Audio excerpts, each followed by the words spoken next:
দখলদার ইসরায়েলি বাহিনী এবং নিরীহ ফিলিস্তিনিদের মধ্যে ভয়াবহ যুদ্ধ চলছে। আর এই মুহূর্তে আমাদের হাতে এসছে যুদ্ধের ভয়ঙ্কর কিছু গুরুত্বপূর্ণ আপডেট সংবাদ। প্রথমেই জানাবো, ভয়াবহ দাবানলে পড়ছে ইসরায়েল, বিদেশি সহায়তার আবেদন। ইসরায়েলের দখলকৃত জেরুজালেমের বিভিন্ন অংশে আল্লাহর গজব দাবানল ছড়িয়ে পড়েছে। এরই মধ্যে স্থানীয় বাসিন্দাদের সরিয়ে নেওয়া হয়েছে এবং একটি প্রধান মহাসড়ক বন্ধ করে দিতে বাধ্য হয়েছে দখলদার। আগুন নিয়ন্ত্রণে আনতে আন্তর্জাতিক সহায়তার আবেদন জানিয়েছে দেশটি, তবে এখনও কোনো দেশ ইসরায়েলের আবেদনে সাড়া দেয়নি।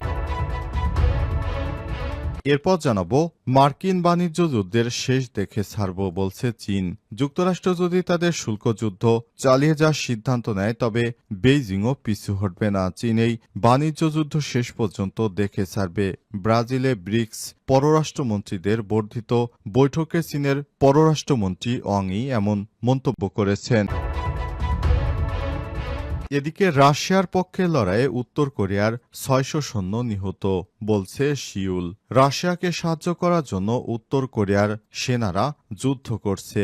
সেনা মোতায়েনের বিষয়টি আনুষ্ঠানিকভাবে স্বীকার করেছে সিউলের একজন আইন প্রণেতা। তিনি জানান, রাশিয়ার পক্ষে ইউক্রেনের বিরুদ্ধে লড়াই করতে গিয়ে আমাদের ৬০০ জন সেনা নিহত হয়েছে, আরও কয়েক হাজার আহত হয়েছে। ফরাসি বার্তা সংস্থা এএফপির সূত্রে বাসোস এই তথ্য জানিয়েছে।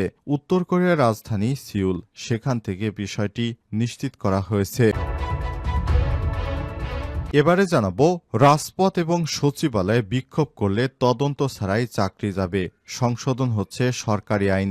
অন্তর্বর্তীকালীন সরকার সরকারি চাকরি আইন ২০১৮ সংশোধনের মাধ্যমে সরকারি চাকরিজীবীদের জন্য কঠোর শাস্তির বিধান আনতে যাচ্ছে। এতে ৪.৫ দশক আগে সামরিক আমলে প্রণীত সরকারি কর্মচারী বিশেষ বিধান অধ্যাদেশ ১৯৭৯ এর কয়েকটি ধারা ফের যুক্ত করা হচ্ছে। এটি করা হচ্ছে সরকারি কর্মচারীদের রাজপথে সভা সমাবেশ, কর্মবিরতি ও অবস্থান কর্মসূচি বন্ধ করতে, অন্য কর্মচারীদের তাদের কর্মস্থলে যেতে বাধা না দিতে এবং সচিবালয়ের ভেতরে বিক্ষোভ বন্ধ করতে। এখন থেকে কেউ যদি সরকারি চাকরি করে তারা বিক্ষোভ সমাবেশ বা রাস্তায় নামে তাহলে বিনা নোটিশে তাদের চাকরি থেকে ছাঁটাই করা হবে। এবং সর্বশেষ জানাবো, হাসিনার মুখ্য সচিব কায়কাউসের কারসাজিতে ৪.৫ কোটি টাকার কর ফাঁকি ভারতের আদানি গ্রুপের। শুল্ক কর অব্যাহতির মাধ্যমে ভারতের আদানি গ্রুপকে প্রায় ৪.৫ কোটি টাকা কর ফাঁকির সুযোগ করে দেওয়ার অভিযোগ অনুসন্ধানে নেমেছে দুর্নীতি দমন কমিশন দুদক। জাতীয় রাজস্ব বোর্ড এনবিআরকে পাশ কাটিয়ে ক্ষমতাচ্যুত আওয়ামী লীগ সরকারের বিদ্যুৎ কেনা চুক্তি নিয়ে আদানিকে এই সুযোগ করে দেয়। অভিযোগ আছে, বড় ধরনের এই কর ফাঁকির ঘটনার নেপথ্যে মূল ভূমিকায় ছিল পতিত সরকারের প্রভাবশালী দোসর সাবেক মুখ্য সচিব কায়কাউস। প্রিয় দর্শক, এতক্ষণ শুনছিলেন সংবাদ শিরোনাম, এবারে বিস্তারিত। তবে তার আগে বন্ধুরা, অনুরোধ থাকবে সংবাদটিতে একটি লাইক দিন। এই চ্যানেলে আপনি নতুন হয়ে থাকলে আমাদের সংবাদটি দেখতে দেখতে চ্যানেলটি সাবস্ক্রাইব করে রাখুন। কমেন্ট করে বন্ধুরা আপনার মূল্যবান মতামত জানিয়ে দিন। আপনি বিশ্বের কোন দেশ থেকে বা বাংলাদেশের কোন স্থান থেকে আমাদের সংবাদটি দেখছেন এবং শুনছেন। এবারে বিস্তারিত। রাশিয়ার পক্ষে লড়াইয়ে উত্তর কোরিয়ার ৬০০ সৈন্য নিহত বলছে উত্তর কোরিয়া। রাশিয়াকে সাহায্য করার জন্য উত্তর কোরিয়া সেনা মোতায়েনের বিষয়টি আনুষ্ঠানিকভাবে স্বীকার করেছে। তারা জানিয়েছে, আমাদের অনেক সৈন্যই রাশিয়াকে সহায়তা করার জন্য যুদ্ধে গিয়েছিল, তবে সেখান থেকে ৬০০ জন নিহত হয়েছে। এছাড়াও ১৫০০ জন আহত হয়েছে। রাশিয়া বিশেষ করে উত্তর কোরিয়াকে তার ঘনিষ্ঠ মিত্র মনে করে। উত্তর কোরিয়ার প্রেসিডেন্ট কিম জং উন তার দেশের সৈন্যবাহিনী দিয়ে রাশিয়াকে সহায়তা করার জন্য তারা সেনা পাঠিয়েছিল। তবে ইউক্রেন রাশিয়ার তুমুল লড়াইয়ে শেষ পর্যন্ত রাশিয়ার সেনাবাহিনীর সঙ্গে উত্তর কোরিয়ারও প্রায় ৬০০ জন সেনা সদস্য নিহত হওয়ার খবর পাওয়া গেল।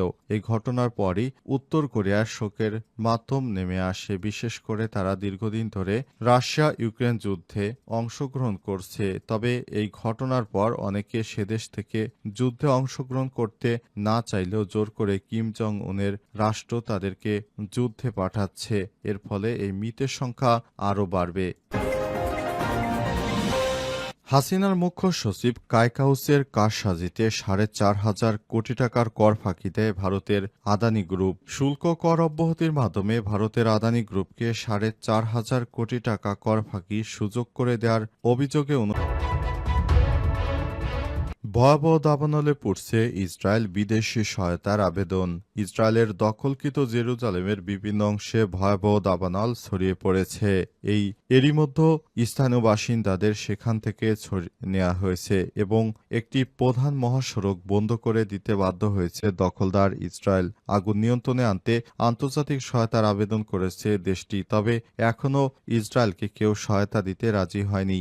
বার্তা সংস্থা রয়টার্স জানিয়েছে, আজ জেরুজালেম উপকণ্ঠে অবস্থিত এশতাওল বনে বিশাল আকারের দাবানলের সূত্রপাত হয়। এক সপ্তাহের মধ্যে এটি দ্বিতীয়বারের মতো এই ভয়াবহ আগুন। সামাজিক যোগাযোগ মাধ্যমে ছড়িয়ে পড়া ভিডিওতে দেখা যায় জেরুজালেম থেকে তেল আবিব পর্যন্ত চলাচলের প্রধান রুট ১ নম্বর মহাসড়ক এ আগুন জ্বলছে। আশপাশের পাহাড়ের চূড়ায় ঘন ঘন ধোঁয়ার কুণ্ডলী দেখা যাচ্ছে। এ সময় অনেকেই গাড়ি ফেলে পালিয়ে গেছে। কর্মকর্তারা এই দাবানলকে ইসরায়েলের ইতিহাসে সবথেকে ভয়ানক বড় প্রাকৃতিক অগ্নিকাণ্ড বলে অভিহিত করেছে। জেরুজালেমের ফায়ার অ্যান্ড রেস্কিউ বিভাগের বিভাগীয় কমান্ডার সুমিলিক ফ্রিডম্যান বলেছেন, আমরা একটি বিশাল দাবানলের মুখোমুখি হচ্ছি। সম্ভবত এটি ইসরায়েলের ইতিহাসে সবথেকে বড় আগুন। এটি নিয়ন্ত্রণে আনতে আমাদের চেষ্টা আরও দীর্ঘ সময় ধরে চলবে। আমরা বিদেশি বন্ধুদের কাছ থেকে সহায়তা চেয়েছি, তবে এখন পর্যন্ত ইসরায়েলকে কোনো রাষ্ট্রই সহায়তা দেওয়ার কথা মুখে আনেনি। মার্কিন বাণিজ্য যুদ্ধের শেষ দেখে ছাড়বে চীন। যুক্তরাষ্ট্র যদি তাদের শুল্ক যুদ্ধ চালিয়ে যাওয়ার সিদ্ধান্ত নেয়, তবে বেইজিং ও পিছু হটবে না। চীন এই বাণিজ্য যুদ্ধ শেষ পর্যন্ত দেখে ছাড়বে। ব্রাজিলের ব্রিক্স পররাষ্ট্রমন্ত্রীদের বর্ধিত বৈঠকে চীনের পররাষ্ট্রমন্ত্রী অং ই এমনটা দাবি করেছেন। চীনের পররাষ্ট্র মন্ত্রণালয়ের ওয়েবসাইটে প্রকাশিত মন্ত্রীর বিবৃতি অনুসারে বাণিজ্য যুদ্ধের প্রতি চীনের প্রতিক্রিয়া স্পষ্ট ও সিদ্ধান্তমূলক। যদিও আপনি লড়াইয়ের উপর জোর দেন, আমরা শেষ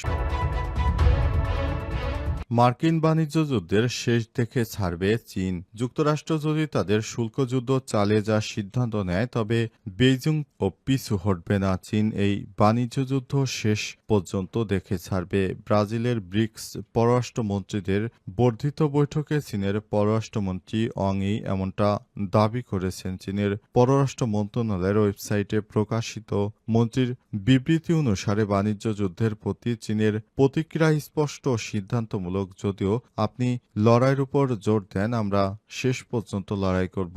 যদি আপনি সংলাপের জন্য প্রস্তুত থাকেন, তবে তা অবশ্যই সম্মান এবং সমতার উপর ভিত্তি করে করতে হবে। চীন কেবল তার জাতীয় মর্যাদাই নয়, বরং বিশ্বের উজ্জ্বল ভবিষ্যতও রক্ষা করবে। ওয়াং ই আরও বলেছেন, ব্রিক্স এর উচিত আন্তর্জাতিক সম্পর্কের মূল নীতিমালা অনুসরণ করা, বহুমুখী বাণিজ্য ব্যবস্থা রক্ষা করা এবং সম্পর্কের একটি ন্যায্য বৈশ্বিক ব্যবস্থা গড়ে তোলা। তিনি আরও বলেছেন, মূল প্রশ্নটি হলো, আমরা কি বিশ্বের একমেরু আধিপত্যবাদী শাসনকেই মেনে নিব, নাকি আমরা ন্যায়সঙ্গত এবং সুশৃঙ্খল হাসিনার মুখ্য সচিব কায়কাউসের কারসাজিতে ৪,৫০০ কোটি টাকার কর ফাঁকি দেয় ভারতের আদানি গ্রুপ। শুল্ক কর অব্যাহতির মাধ্যমে ভারতের আদানি গ্রুপকে ৪,৫০০ কোটি টাকা কর ফাঁকির সুযোগ করে দেওয়ার অভিযোগে অনুসন্ধানে নেমেছে দুর্নীতি দমন কমিশন, দুদক। জাতীয় রাজস্ব বোর্ড এনবিআর কে পাশ কাটিয়ে ক্ষমতাচ্যুত আওয়ামী লীগ সরকারের বিদ্যুৎ কেনার চুক্তি করে আদানিকে এই সুযোগ করে দেয়। এ অভিযোগ আছে, বড় ধরনের এই কর ফাঁকির ঘটনা নেপথ্যে মূল ভূমিকায় ছিলেন পতিত সরকারের প্রভাবশালী দোসর সাবেক মুখ্য সচিব আহমেদ কায়কাউস। এই কাজে তার সঙ্গে যুক্ত ছিলেন মন্ত্রণালয় ও বাংলাদেশ বিদ্যুৎ উন্নয়ন বোর্ড পিডিবির সংশ্লিষ্ট কর্মকর্তারা। আদানি গ্রুপের সঙ্গে বিদ্যুৎ ক্রয়ের চুক্তির শুরু থেকে শেষ পর্যন্ত যাবতীয় রেকর্ডপত্র, দরপত্র, ক্রয় চুক্তির সরকারি নিয়ম অনুসরণ করে হয়েছে কিনা তা জানতে বিস্তারিত তথ্য চেয়ে পিডিবিকে চিঠি দিয়েছে দুদক। গত ১৬ এপ্রিল চিঠিটি পাঠিয়েছে দুদকের অনুসন্ধান কর্মকর্তা উপপরিচালক রেজাউল করিম সেখানে তথ্য পাঠানোর জন্য ৫ কার্যদিবস সময় বেঁধে দেওয়া হয়। এই সময়ের মধ্যে সঠিক জবাব দিতে নির্দেশনা দেওয়া হয়েছে।